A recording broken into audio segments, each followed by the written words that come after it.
Hello viewers, আপনারা কেমন আছেন সবাই? আশা করি আপনারা সকলে অনেক ভালো আছেন। তো ভিউয়ার্স, আজকের ভিডিওটিতে আমি আপনাদের দেখাতে চলেছি আপনারা কিভাবে আপনাদের নেট স্পিডটাকে রকেট গতিতে চালাতে পারবেন এবং আপনি যে কোনো অপারেটর সিম ইউজ করেন না কেন, আপনি ওয়াইফাই কেবল ব্যবহার করেন না কেন, আপনি দেখতে পারবেন কিভাবে আপনার নেট স্পিডটাকে আপনি আরও গতিতে এগিয়ে নিতে পারবেন। তো সেরকম একটি video.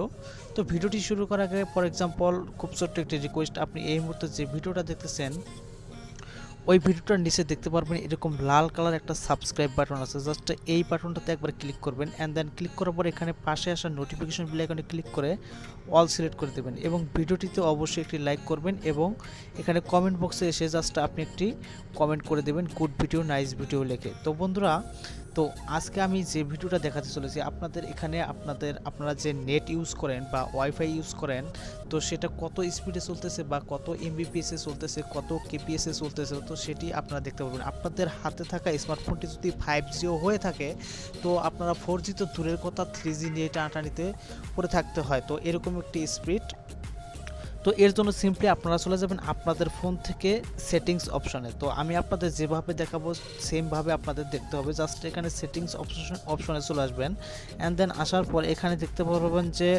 Notification and status bar. তো আমার যে স্মার্টফোনটি সেটি হচ্ছে একটু অপ্পো ব্র্যান্ডের। তো অন্য কোনো ফোন যদি আপনার থেকে থাকে তো সেটিতে আপনি মিলিয়ে নেবেন। তো এখানে নোটিফিকেশন অ্যান্ড স্ট্যাটাস বারে আসবেন, আসার পর এখানে সিম্পলি দেখতে পাচ্ছেন যে শো নেটওয়ার্ক স্পিড, জাস্ট এই অপশনটাকে আপনারা অন করে দেবেন। তো এখানে অন করে দেওয়ার পর আপনি যে কোনো ব্রাউজারতে ব্রাউজিং করেন না কেন, তখন দেখতে পারবেন যে আপনার নেটটা কত স্পিডে চলতেছে এবং আপনি কখন কোথায় কত স্পিড পাচ্ছেন। তো আপনি ফর এক্সাম্পল যদি আপনার ঘরের মধ্যে 1 Mbps পান এবং বাহিরে গিয়ে যদি 500 কেপিএস পান, তাহলে কিন্তু আপনি অবশ্যই চেষ্টা করবেন আপনার ঘরে থেকে আপনার নেটটা ইউজ করার জন্য, কেননা আপনার ঘরেতে নেটওয়ার্ক ভালো পায় এবং আপনি স্পিডটাও ভালো পান। তো এইভাবে এই অপশনটাকে অন করে এখানে উপরে আপনার নোটিফিকেশন বার দেখতে পারবেন। তো আরও অন্যান্য ফোনে অনেক সেটিংস থাকতে পারে। তো আপনারা যদি এগুলোকে খুঁজে না বের করতে পারেন, তাহলে সিম্পলি আপনারা গুগল প্লে স্টোর অ্যাপ্লিকেশনটিকে ওপেন করবেন অ্যান্ড দেন ওপেন করার পর জাস্ট একটি অ্যাপ্লিকেশন ইনস্টল করবেন অ্যান্ড অ্যাপ্লিকেশনটি ইনস্টল করে যখন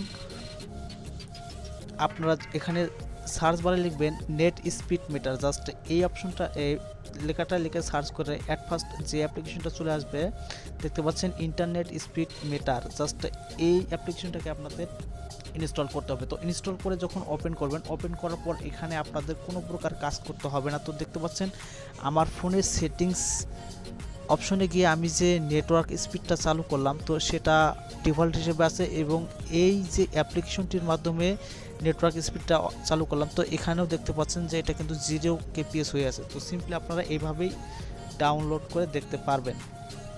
তো বন্ধুগণ, অন্যান্য ফোনে আপনারা মিলিয়ে নেবেন এবং যদি খুঁজে না পান সেটিংস অপশনে গিয়ে, তাহলে সিম্পলি আপনারা এই অ্যাপ্লিকেশনটাকে ইনস্টল করে নেবেন। তো এর মাধ্যমে আপনারা দেখতে পারবেন যে কিভাবে কখন কোথায় আপনার স্মার্টফোনটি ভালো নেটওয়ার্ক পাচ্ছে এবং যেখানে ভালো নেটওয়ার্ক পাবে আপনি চেষ্টা করবেন সেখান থেকে আপনার ফোনটিকে ব্রাউজিং করার জন্য, তাহলে সবচেয়ে বেটার হবে এবং আপনি ফাস্টেস্ট স্পিডে থাকবেন। তো আজকের ভিডিওটি এই পর্যন্ত। এই ভিডিওটি যদি ভালো লেগে থাকে তাহলে অবশ্যই আমাদের এই চ্যানেলটাকে সাবস্ক্রাইব করে পাশে আসা নোটিফিকেশন বেল আইকনে ক্লিক করে অল সিলেক্ট করে দেবেন। আজকের মতো এখানে দিয়ে নিচ্ছি, টাটা।